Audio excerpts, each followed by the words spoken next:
We need a massive global effort to steer our world onto a path to safety, a path to net zero by mid-century. Cities and regions, businesses and financial institutions play a pivotal role, and you are out in the front, helping consumers, investors and regulators understand what credible net zero looks like.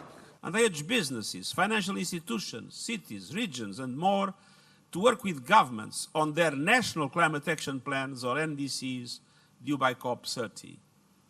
Help governments ensure that they provide policy and regulatory certainty on a 1.5 aligned future.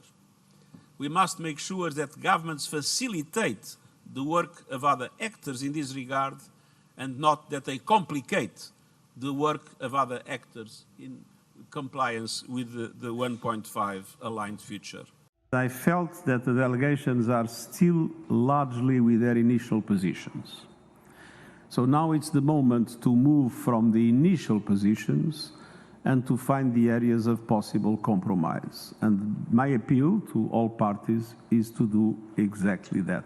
A success is important to build trust between nations. International cooperation centered on the Paris Agreement is indispensable to climate action. Amidst geopolitical divisions and uncertainties, the world needs countries to come together here in Baku.